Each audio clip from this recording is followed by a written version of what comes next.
pleasant morning to everyone. My name is Mary Ann Macahelos, and today I am going to discuss the state, constitution, and citizenship.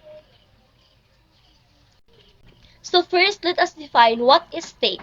So the state is an organization, simply mean a country or a constituent unit.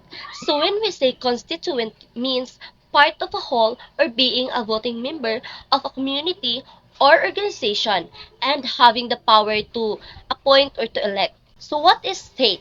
So this definition from various scholars highlights the different aspects of what constitutes a state, focusing on the organization, legitimacy, and governance within a specific territory.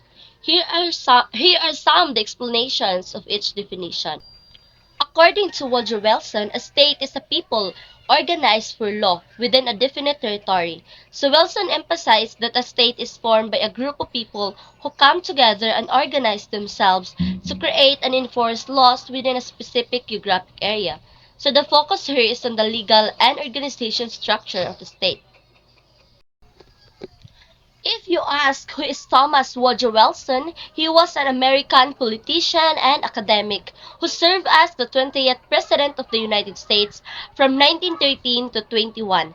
Member of the Democratic Party, Wilson served as the 20th President of the United States.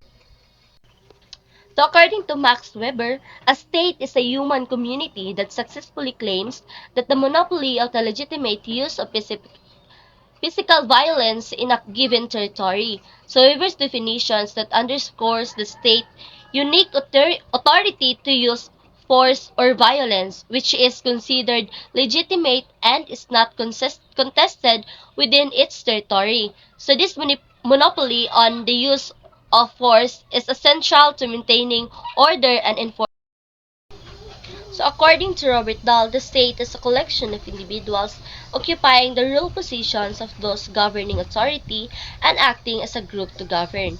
So Dahl views the state as composed of individuals who hold specific roles within the government. So Robert Alan Dahl was an American politician theorist and Sterling the professor of politician science at Yale University.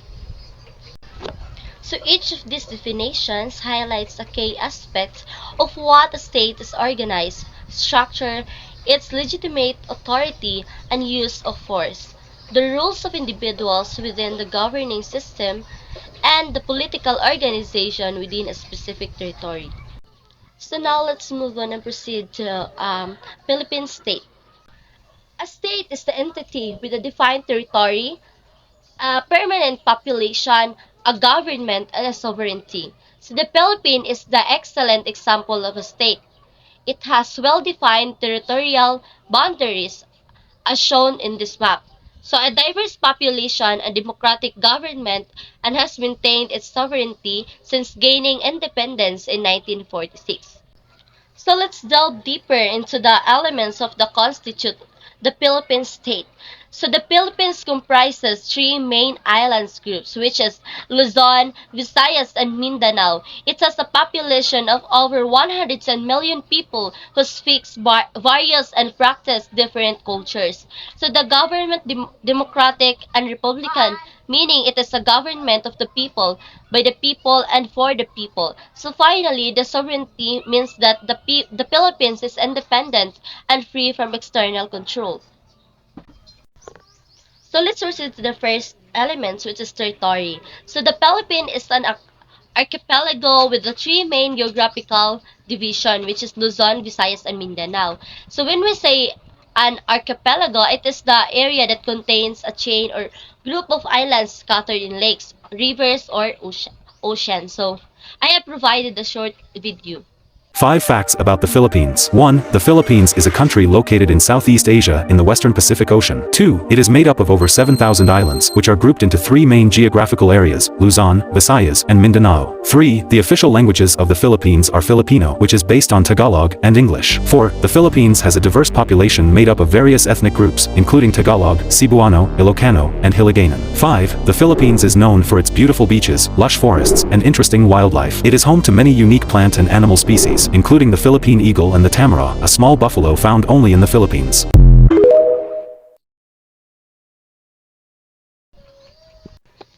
the three main geographical divisions, which is Luzon, Visayas, and Mindanao. So let's go with Luzon. So Luzon was the largest and the most populous island where the capital city Manila is located. So it's political and economic center of the country. So I provided here a short video about Luzon. Did you know Luzon is the largest and most populous island in the Philippines? Luzon, spanning over 105,000 square kilometers, not only holds the title of the Philippines' largest island, but also serves as the economic and political hub of the country. It's home to Manila, the bustling capital city, and Quezon City, the most populous city in the Philippines. Luzon is renowned for its diverse landscapes, ranging from stunning beaches and lush mountains to bustling urban centers. The island also boasts significant historical and cultural landmarks, making it a vibrant tapestry of heritage and modernity. Did you know Luzon is home to the world's smallest commercial fish, the Pandaka pygmaea, known locally as sinarapan?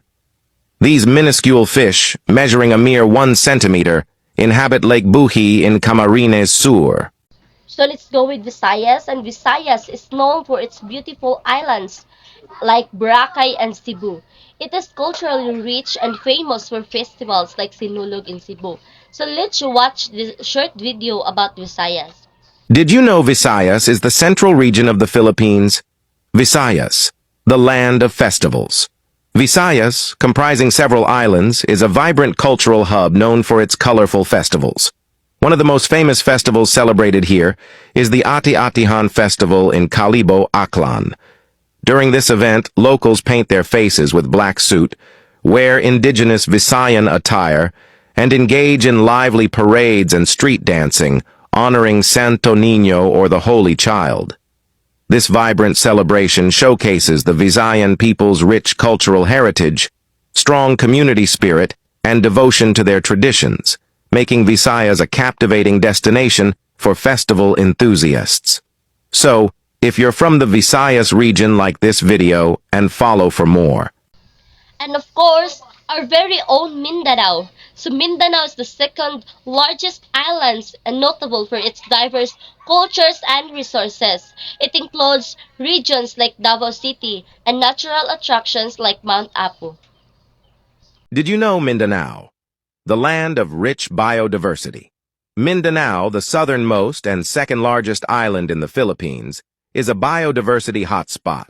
It is home to the Philippine eagle, one of the world's largest and most powerful eagles, a symbol of pride for Filipinos representing the country's diverse wildlife. With a wingspan of up to 2.2 meters, it's a majestic sight. Often referred to as the monkey-eating eagle, it's critically endangered, and it is estimated that there are less than 400 pairs left in the wild. Mindanao's lush rainforests and diverse ecosystems make it a haven for nature enthusiasts and conservationists, showcasing the incredible biodiversity of the Philippines. So, if you're from the Mindanao region, like this video and follow for more. So let's proceed to the second elements of the state, which is population. So the Philippines has a population of over 100 million people, characterized by its diversity in culture and languages. And the third element is government. So the Philippines operates under the democratic and republican system of the government. So democratic is the citizens participate in free and fair elections to choose their leaders, such as the president, senators, and local officials. And republican, so the government is divided into three branches, which is executive, which is headed by the president, and legislative, Congress, and the judicial courts. For instance, the Senate and the House of the Representatives from the bicameral legislature. So the last elements of the state is the sovereignty. So the Philippines gained the independence from the foreign rule on July 4, 1946. So let's watch this short video. I am authorized and directed by the President of the United States to proclaim the independence of the Philippines as a separate and self-governing nation.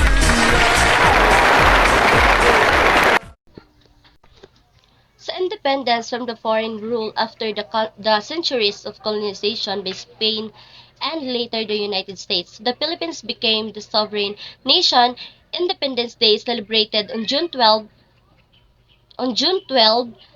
marks the country's declaration of independence from Spain in 1898, while July 4 is commemorated as the day the Philippines regained full sovereignty after the World. Did you know that the Philippines was the first country in Southeast Asia to achieve independence? That's right. On July 4th, 1946, the Philippines was granted independence by the United States. And did you also know that the Philippines was a founding member of the United Nations in 1945? Since then, the Philippines has been an active participant in the organization's activities. So let's celebrate the Philippines' independence and its contribution to the world.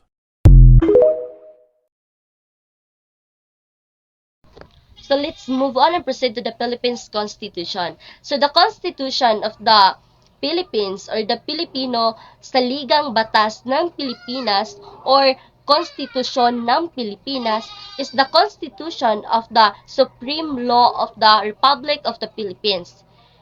Its final draft was completed by the Constitutional Commissions on October 12, 1986 and ratified by a nationwide plebiscite on February 2, 1987. So let's watch this short video. The 1987 Constitution of the Republic of the Philippines. Preamble. We, the sovereign Filipino people, imploring the aid of Almighty God, in order to build a just and humane society, and establish a government that shall embody our ideals and aspirations, promote the common good, conserve and develop our patrimony, and secure to ourselves and our posterity the blessings of independence and democracy under the rule of law and a regime of truth, justice, freedom, love, equality, and peace, do ordain and promulgate this Constitution. Key provision of 1987 Constitution. So some key provision of the 1987 Constitution included the Bill of Rights, which protect individuals' freedoms such as the freedom of speech and the right to due process. Let's watch this short video. Alam niyo bang may karapatan ng bawat Pilipino na humingi ng impormasyon tungkol sa pamamalakad ng gobyerno? Mandato ito sa mismong Bill of Rights ng ating 1987 Constitution. Para i-exercise ang inyong right to information sa eksekutibo, pumunta lang sa Freedom of Information portal, hanapin ang ahensyang gusto nyong hingan ng impormasyon. I-click ang Make a Request at ilagay ang detalye na gustong hingin. Kung sakop nila ang datos, dapat ibigay nila ang information, official records, public records, documents pertaining to official acts, transactions or decisions, government research data, used as basis for policy development. Ang exceptions lang ay kung ang pagbigay ng datos makakapinsala sa gobyerno o talagang confidential. At ito pa. Maraming exceptions, pero may presumption in favor of the right of access to information. At hindi dapat i-deny ang inyong request maliban kung klarong kabilang sa mga exceptions. Ang pribilehiyong manilbihan sa pamahalaan ay base sa tiwala ng publiko at may kapangyarihan kang alamin kung ginagampanan ba nila ang tungkuling ito. And that's your legal life hack. So now, let's discuss the citizens or the citizenship. So it refers to the status of being recognized members of the state with associated rights and duties. In the Philippines, there are natural-born citizens and naturalized citizens. Article 4 of the Constitution provides specific provisions of citizens including how can acquire or lose it. Article 4, Section 2. So natural-born citizens are those who are citizens of the Philippines from birth without having perform any act, acquire, or perfect their Philippine citizenship. So those who elect Philippine citizenship in accordance with the paragraph 3, section 1 whereof shall be deemed natural born citizen. So let's watch this video. The Philippine Constitution, Article 4, defines the citizenship of Filipinos. It enumerates two kinds of citizens. First is the natural-born citizen. Second is the naturalized citizens. The Philippines follows a jus sanguinis system where citizenship is mainly acquired through a blood relationship with Filipino citizens. Natural-born citizens are those who are citizens from birth without having to perform any act to acquire or perfect Philippine citizenship. Those whose fathers or mothers are Filipino citizens at the time of their birth are considered natural-born Filipino citizens. Naturalized citizens are foreign nationals that acquire Filipino citizenship after meeting all requirements. Natural-born citizenship forms an important part of the political system as only natural-born Filipinos are eligible to hold high offices, including all elective offices beginning with a representative in the House of Representatives up to the President. So rights of the Filipino citizens. So Filipino citizens enjoy various rights or civil rights included the freedoms such as expression and privacy. So political rights allow citizens to vote and to run for public office. Economic rights enable citizens to own property and work. So this Ano ang mga karapatan ng mga mamamayan sa Pilipinas? Matatagpuan ang mga ito sa Article 3 o Bill of Rights ng ating saligang batas. Ang mga karapatan sa Bill of Rights ay limitasyon sa tatlong kapangyarihan ng pamahalaan na gumawa ng batas o police power, kumuha ng property o eminent domain, at magpataw ng buwis o taxation para sa public purpose. Alam niyo ba ang hango ang ating Bill of Rights sa Bill of Rights ng Amerika? Kaya sa mga desisyon ng ating Korte Suprema, madalas talakayin ang mga kaso mula pa sa Amerika. So ano nga ba ang mga ito? Pumili ako ng 10 bagamat higit rito ang kinikilala sa ating Bill of Rights. Take down notes, makinig, at mag-usap tayo later. Number 1, right to life, liberty, property, and equal protection of the law sa ilalim ng Section 1 ng Bill of Rights. Ano ang right to life? Hindi lamang karapatang mabuhay, kundi karapatan sa disenteng buhay. Sabi ng saligang batas, hindi pwedeng ipagkait ang karapatang ito ng walang due process. Madalas ninyong maririnig ang due process sa mga usaping legal. Ano ang due process? Dapat may sapat na dahilan at dapat makinig muna bago husgahan at parusahan ng tao. Dapat maging patas at makatarungan kapag inaalam kung may katotohanan ang paratang. Yan ang due process. Ano ang right to property? Ito ang karapatang magmay-ari ng anumang property at makinabang sa karapatan bilang may-ari nito. Kasama sa property ang ari-arian, trabaho o business. Sabi ng saligang batas, hindi pwedeng ipagkait o limitahan ito ng walang due process. Ano ang right to liberty? Ito ang karapatan maging malaya. Pero ang kalayaan mo ay nagtatapos kung saan nagsisimula ang karapatan ng iba. Pananagutan ng pamalaang hanapin at alamin kung saan ito magaganap. May karapatan akong kumanta hanggang mamakos ako, pero may karapatan ka sa katahimikan. Kaya meron tayong mga batas laban sa noise pollution. Ano ang right to equal protection of the law? Patas na pagtrato ng pamahalaan sa mga tao. Hindi ibig sabihin pare-parehong pagtrato. Patas na tulungan ng pamahalaan ang mga mas nangangailangan ng tulong, pero walang pilian o favoritism sa mga dapat tumanggap ng tulong, tulad ng mga nasa laylayan ng lipunan. Dapat pantay na ipinapatupad ang mga batas sa mga apektado nito. Iyan ang equal protection of the law. So, in conclusion, we had discussed the concept of a state, constitution, and citizenship. So, with the context of the Philippine government, understanding these elements help us appreciate our rights and duties as citizens and the importance of active civic engagement